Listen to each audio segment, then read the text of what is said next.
my favorite people in the world, I should say, Mr. Frank Islam. Mr. Frank Islam, whom you see on global television networks week after week. Oh my goodness, excellent speaker as well. And this is going to be presented by Asha Vardhan. Asha ji? Asha ji? Asha Vardhan. Good evening. It is a great honor and privilege for me to introduce to you Dr. Frank Islam. He is a well-known entrepreneur, philanthropist, a civic leader, and author of 2 important books,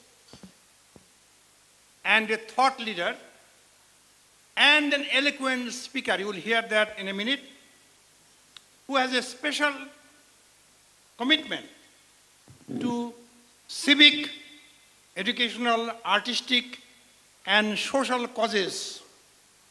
In all these endeavors, he strives to create opportunities that are sustainable and uplifting for humanity. Recently, in the last 5 days, he has supported a gala event in the National Press Club, the bicentennial of Sir Syed Ahmed, founder of Aligarh Muslim University, and Washington, D.C. South Asian Film Festival. And just day before yesterday, he had dinner with the President and the First Lady of the United States of America, Donald Trump and Melania Trump. That shows how active he is. He belongs to so many boards and institutions. If I keep on telling you, will never get dinner. So I'll make it very short. He is on the board of Kennedy Center, Ford Theater, Brookings Institution, Center for American Progress, Library of Congress, Woodrow Wilson Center, Institute of Peace, Johns Hopkins University, George Mason University, American University, University of Malaysia, South Asia, of Atlantic Council, and on and on and on. In spite of all of this, he finds time to join our program. Ladies and gentlemen, he is one of the best friends NCI has ever had. He had been speaking from the day we started our organization, New Chapter. Please welcome Dr. Frank Islam.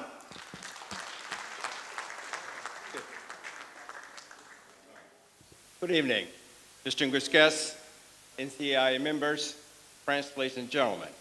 And thank you, Dr. Banik, for that generous and wonderful introduction.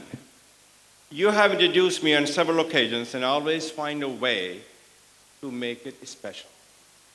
Thank you for our firm friendship. Let's give him a big round of applause. I believe I have spoken at NCAI Republic Day, Independence Day, events half a dozen times. I guess you'll keep asking me back until I get it right. Seriously, it is truly an honor to be here with all of you to address my topic for this evening, the current state of US-India relations, and I will do so in a moment. Before I do so, let me extend a warm welcome to our special guest tonight, Ambassador Chow. Ambassador, as I understand, this is your first major Indian-American community event you are attending since you landed here. Thank you for joining us.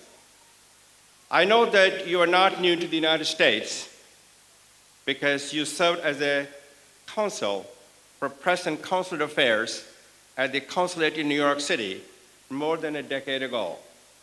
For a variety of reasons, the US and Washington is a lot more chaotic place these days than it was during your last time here.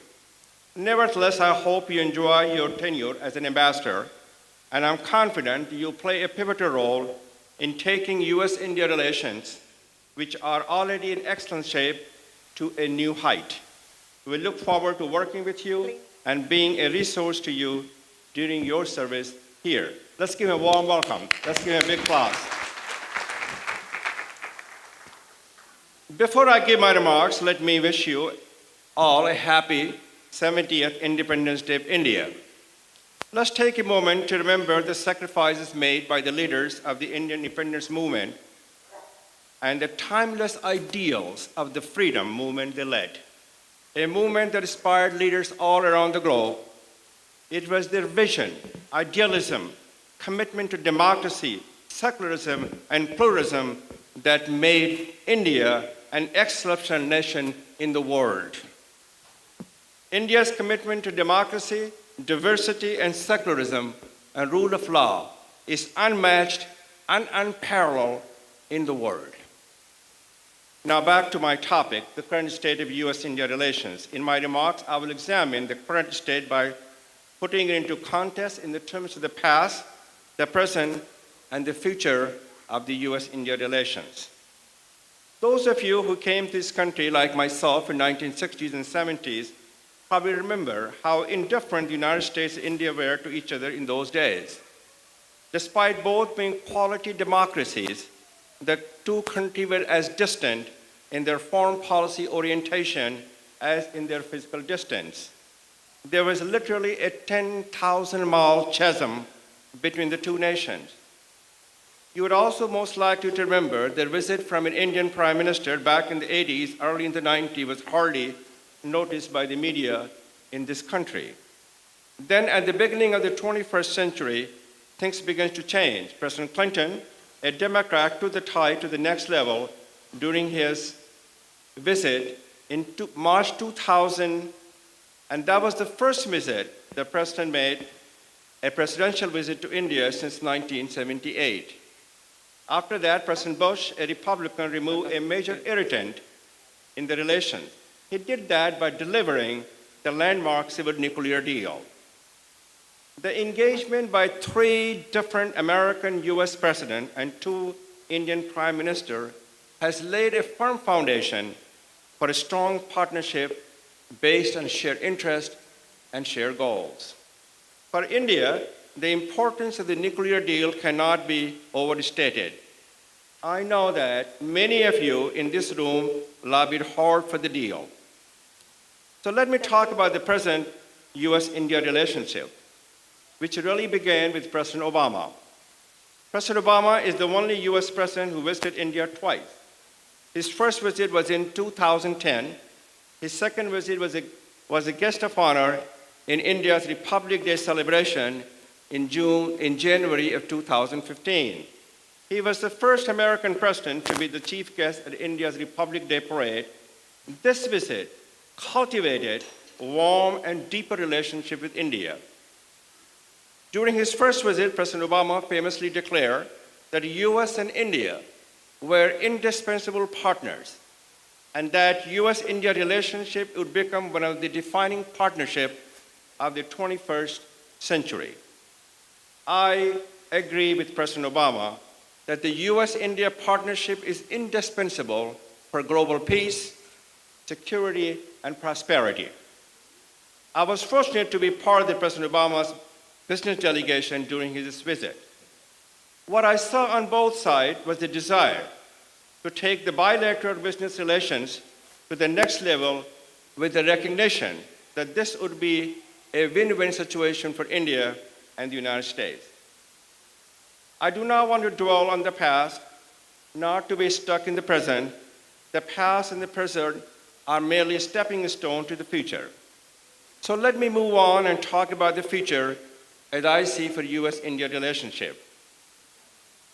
I must state I've never been foolish about the future relations between our two great nations. So there are 4 reasons. Reason number 1, in this country there's a bipartisan consensus about the need to maintain a close relationship with India, be it a Democrat in the White House or a Republican president. One thing that everyone agrees upon is that relations with India are important. Prime Minister Modi's meeting with President Trump, a Republican, demonstrates that he's invested in the US-India relations as the 3 immediate predecessors were. Reason number two, there's a consensus among the best thinkers and foreign policy minds in this country that geopolitical interest of the United States and India would be best served if the two partners can commit to working together on common goals. Whether it is managing the rise of China, combating terrorism, religious and sectarian extremism, stabilizing Afghanistan, or preserving peace in the battle-torn areas of the globe, whether it is in tackling some of the greatest challenges of our time, such as the climate change, whether it is in providing the nutritious food, clean water, clean energy, safe shelter, and decent health care to the underprivileged of the world, or whether it is in educating, skilling, or giving jobs to the youth of the world, everyone in this town agrees that if U.S.-India can work together as indispensable partners, a tremendous amount can be achieved. I'm extremely optimistic about the bilateral relations in the growing business and the commercial relations of the defense cooperation between India and the United States. It used to be 1987, our trade balance was $4 billion. This year, in just 1 month in May, the United States imported goods from India worth more than $4 billion.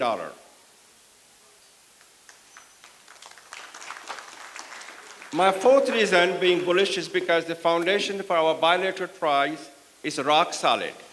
The foundation is the people-to-people relations between citizens of the United States and the citizens of India. It is important to know that Indian Americans play a critical role in U.S.-India partnership. People of India and the people of the United States have always admired each other from afar, have appreciated the contributions of each other to our civilization. American thought leaders from Mark Twain, Martin Luther King Jr. marvel in India is humanity, is culture, is art, and Indians of color and creed and all faiths have held America and the ideals it stands for in the high regards. President Obama pointed out during our 2015 visit to India, the president said, and I quote, "The United States has the largest Indian diaspora in the world. They make America stronger and they tie us together, bonds of the family and friendship that allows us to share each other's success." So those are my reasons for the U.S.-India relationship. So let me summarize. The prospect of the meaningful expansion of U.S.-India engagement is better today than any point in the past. Over the past 2 decades, U.S.-India relations have blossomed. In my opinion, the best is yet to come. Let me leave you with this final thought.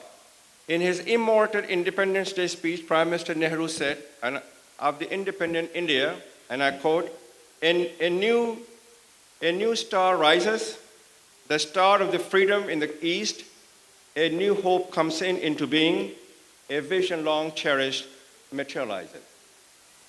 India's star have risen, and now it is rising in conjunction with that of the United States.